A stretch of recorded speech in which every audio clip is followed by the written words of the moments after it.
Hi Sage, it's Jo from Angels and Ancestors. Darling, sorry, I got your energy cards out and then this turned off and I realised I hadn't lit your candles. I don't know what's wrong with that, but it's not working. And if you can hear all that noise in the background, my dinner is cooking. The kettle is on, so I might have to get up and turn that off. Yeah, so I was saying I would have loved to have done your reading outside, Sage, but oh my gosh, it's been raining, and it's been lovely because it's raining, so it's cleared the air, everything's lovely and fresh, everything looks a little bit better and not so worse for wear, but yeah, the table's wet and everything, and I was sort of like, oh really? So my darlings, your energy card, this is your WTF reading for August. Your energy card starts with the number 37, it's a 10, Magician's Sword, confidence in your magic. Have you been lacking in some confidence recently, Sage? Perhaps you've been lacking in confidence in one area and overcompensating in another area, but the cards do indicate that this is a cycle that's coming to an end, and you will have a really good vibe across everything that you are doing, because the new cycle would indicate that your magic is going to be quite evenly spread, to be perfectly honest with you. You've got the number 24, Galactic Mushroom. I do love this, it makes me laugh. The Divine Matrix, it is a number 6. It's somewhere special that you escape to during meditation, somewhere you escape to when you are daydreaming. The Divine Matrix, for me, and for many others, the Divine Matrix is also part of the quantum field. So just understand that if it's the Divine Matrix, it is one step above the matrix that we would find in the world. It is a higher level, so what they're saying is with the number 6 is that somewhere special that you go while you are meditating, while you are daydreaming, while you are contemplating what it is that you want to do next, because it is a precious part of you that you can only share in that realm. Number 47, which breaks down to an 11, we don't break it down any further because it's a prime or a soul number. It is my learning and my teaching card, Sky Bridge, possibility for union. Now keep in mind what this card depicts. There are ruins, there are steps up to that beautiful sun. The sun is usually the best card in the deck. Union can be union with self, it can be a union with another person. Definitely a learning and a teaching card coming in very strongly. What is it that you have to do in order to get that union together? It can be a business union, it could be making those connections in a community that is going to broaden your horizons. It could be a spiritual union, it could be a reunion of people that have known each other before that are coming back together. So with the 3 of those together, finding this newfound confidence again right across the board, not just in one area, relating to and connecting to the Divine Matrix, and then the possibilities of a union. I do kind of get that maybe you need to have a reunion with yourself about what it is that you want and where it is that you're going. But it's also the possibility that you are going to open up your world and have these unions with other like-minded people. It definitely, the 3 cards together are lovely. Dragon's Hoard, protecting the future. Yeah, absolutely. Absolutely. What you're doing by doing this bit of work is exactly this, it's protecting the future. The dragon has got this beautiful egg that they are completely protecting, and it's not just protecting your future, it's protecting the future of future generations to follow on. Now it's a number 12. Break it down, it's a 3 card. The 3s are always celebrations, or at least having the gumption to walk towards something new in life. So that's a really nice start to this reading, Sag. Let's find out from the cards what started your what the fuck, and there's another 3 straight away.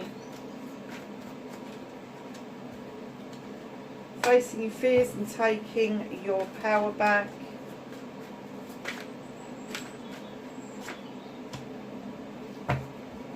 Manifestation, wish fulfillment, that's another reunion card.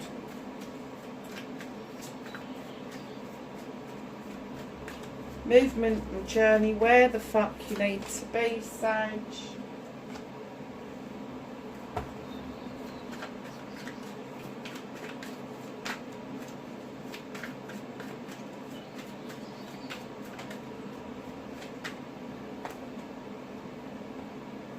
What you can do about the situation.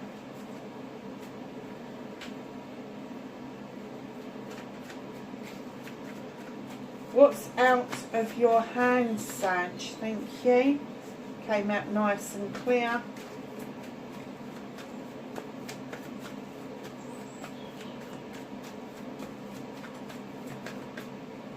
Alright, nearly came out. Reconnecting to your true self, Sagittarius.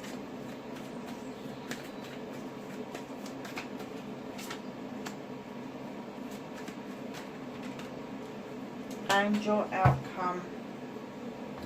So, my darlings, what started your what the fuck, there's been a bit of a celebration with friends, family and community. So it could be that you've passed an exam, you've got a new business, you've got a new job.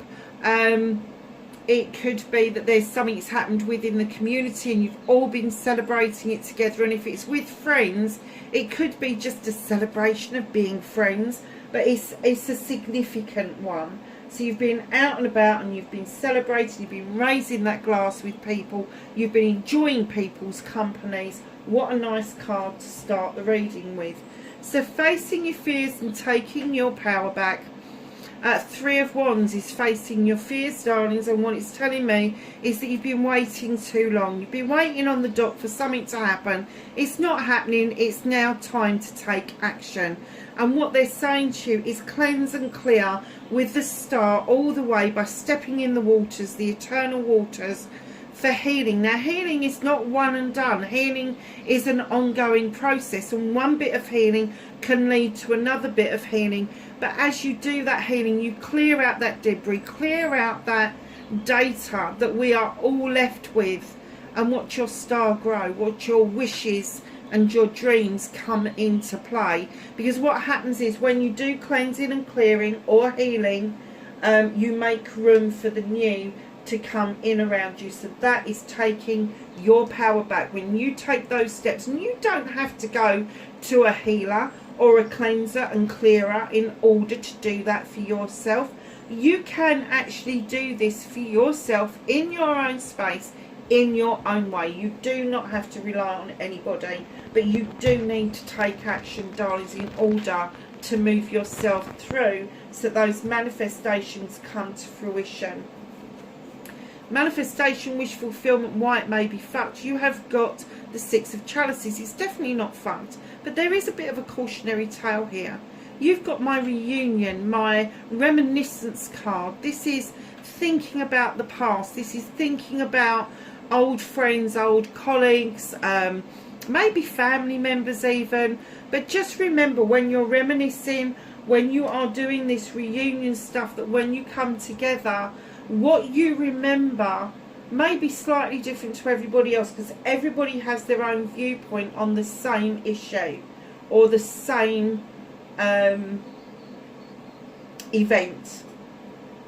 If somebody is offering you a different insight to that event, it means they're letting their canary out of the cage and there is no putting it back.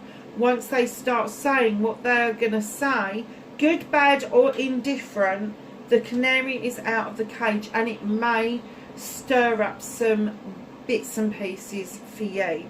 So it's not fucked, it's just cautionary. If you are doing this reunion, which it certainly looks like it, you may actually be having a union with maybe an old flame, an old friend, and just coming together to do this reminiscing. So, your movement, your journey, where the fuck you need to be. You certainly don't need to be arguing with other people, and there does seem to be a bit of a conflict here where there are maybe two of you that are absolutely sure of where you want to be, but you cannot agree on how to get there. So in this picture it's showing two people, one with a scythe, one with two knives, and they're arguing about who can cut the field the best. Does it matter? Does it matter so long as the job gets done? So this conflict may be really simple. You've got the same goals, the same outcome, but you just can't get it together to agree a plan. And the same with, if this is you having an inner conflict and no other conflict with no other person, and this is with yourself, sit down and think about pigeon steps. You know, you've got where you are now and you've got your goal. What is it in between that you need to do to get there? And you may think to yourself that there's roundabouts and bends and curves and all of that. That's fine. It makes the journey to wherever that you want to be interesting, and it makes it more enjoyable. So don't discount any option, but come out of conflict, because you are never going to solve anything while you are in conflict with somebody. You're only ever going to solve something when you are in negotiations, and that does not include conflict. What can you do about this situation? High Priest, he comes in, he's calling you into the circle for protection. He draws energy down from the sun. He is here to remind you that it is okay to be traditional. It's okay to use tradition to solve a conflict, to solve an issue, a problem, whatever it is. He is saying to you that you don't have to think outside that fucking box that everybody seems to think that we've all got. I threw mine away a long time ago, and I just come up with solutions. I'm very solution focused, and I don't believe that one size fits all. And it's got nothing to do with the cardboard box. It really hasn't. But if tradition is the way that you want to practice this, the way you want to resolve these issues, then use the tradition. It doesn't matter what tradition it is. It could be a tradition that your family has passed down. Maybe you've got a talk stick, or maybe you have got a meeting that you have during the week, a family meeting that you all still prescribe to, or maybe there is something that you've devised for yourself and your family that you really think works. If it works, don't fix it. What is the point? You're just making a lot of hassle for yourself. What else you can do is actually count your blessings. You've got the 9 of Pentacles. There's money, there is children that are happy, they're playing, there's food on the table, the bills are being paid. Anything extra is gravy, and it means you're ahead of the game. So just start counting your blessings, because, my darlings, right in behind that, you are so able and so willing to do it for yourself that you're forgetting that there's other people in these blessings that are watching you, that need to celebrate with you, want to celebrate with you. But here you are with that crystal ball, seeing your future much more clearly with the 9 of Chalices, all in the upright. Everybody's got your back. You've got that passion and desire with that fire behind you, and you are surging massively forward, but you're feeling like a bit of an island at the moment. So when you count your blessings, when you start thinking of traditional things, you count those blessings, you start to include other people in your search for whatever it is your wish fulfillment, whatever your passion and desire is, you will start to understand that people have got your back and they really want to see you succeed. They really do. So this is all about understanding tradition, counting your blessings. Yes, it's okay to be doing this for yourself. It's not okay to be a fucking island. I did smile when this card got laid down. What you can't do about, the universe was very clear with me on what I had to say to you. Be you. There is a younger you that is waiting to break out. There is a younger you that was able to magically move obstacles out of the way. And they're saying, tap into that energy. Go back. Go back within and reconnect this reunion. Oh my God, I've just got it. This is you reconnecting to your true self. This should be over there. But the universe has got this at the moment because they're saying, hell no, there's no excuses here. There is no excuse as to why you should not tap in to that energy and bring it forward, because it was so potent, it was so strong that they know that you still feel this energy, and all you have to do is harness it. Embrace that inner child, embrace that thought and that feeling that you can move any obstacle and it will happen for you. They are trying to reteach you this. Wow, it was a bit heavy, wasn't it? Reconnecting to your true self, Six of Pentacles, giving and taking with dignity and grace, Sagittarius. Know your worth, but don't devalue somebody else because you know your worth. So giving and taking with dignity and grace means exactly that. If you've been giving an awful lot recently, it's your time to take, and vice versa. If you've been taking an awful lot, then it's your time to give back. It is understanding the way of the world is that if you are willing to give, let me tell you, there will be many blessings that come back your way. And if somebody around you that you've been giving to is now in the position to help you back and they're not doing it, tell them to fuck off, or just walk away and have nothing else to do with them. Be proud that you stepped up to the plate at the time when they needed it, but if you now need it and they're not doing it, walk away. Cut them out of your life, because they will just keep coming back for more. They will bleed you dry. They are what we call energy vampires. Outcome, Two of Chalices. There is a union going on. So we've got the union with self there, and here my Two of Chalices is a union. Now this could be a union with family members, with siblings, parents, cousins, grandparents. It could be a business union. It could be a union with friends and new acquaintances. It could be a union with lovers. It could be a union with business partners. So it's all there. Love comes in many forms, and this union could actually turn in to a celebratory union between you and a new partner. It could.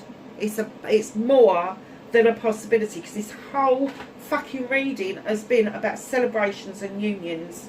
It really has. I mean, for a fire signs reading, you've got an awful lot of water on the table. You have. You've got 1, 2, 3, 4, 5. You've got 5. 1, 2, 3, 4. Yeah, 5 water cards. Emotional. Emotions coming together. Making sense of a situation, bringing that situation to where it needs to be. What's hidden from you? The wild hunt. What is it that you've decided to shine a light on? What is it that you want to know? If you don't want to know the answer, don't shine the light. It's as simple as that. Because the wild hunt is all about shining that light into that chaos and finding out the truth or the untruth of a matter. And it's not easy reading, it's not easy listening. It is difficult. It's difficult to fess up to the truth. It is, whichever way you look at it, truth or untruth. But there is an opportunity here. The opportunity is Either you stick with it and you rebuild, or you take what you can when you can and you go off and you rebuild elsewhere. Nice. So it is one of those cleansing and clearing cards that you found out the truth, and now it's for you to decide whether you can work with that. With it, it's as simple as that. So Sag, we're asking the angels and the ancestors for some knowledge, wisdom and guidance for late August. For Sagittarius, please. Anything else? Thank you. Well, that was a nice little bundle. You have Broken Arrow. This is the card that I bought this deck for. Embrace the energy of peace. And that doesn't just mean peace as in the outer world. It also means peace within. Great teacher. Learn from spiritual experiences. Magic guardian. Unlock the magic within. Oh, there's two there. Shapeshifter. Transform and unveil your gifts. That's what they want you to do. And you've got the High Priest, not once but twice. Look at this, High Priest. Intend and create. And that's exactly what he's saying to you. Use tradition. Use that intention and create what it is that you want around you. Even if it's the creation of a new tradition that's just around you. Darlings, I hope that was of some help to you for this week. Wherever you are in the world, please be safe, and I will catch you in the next reading. Bye for now.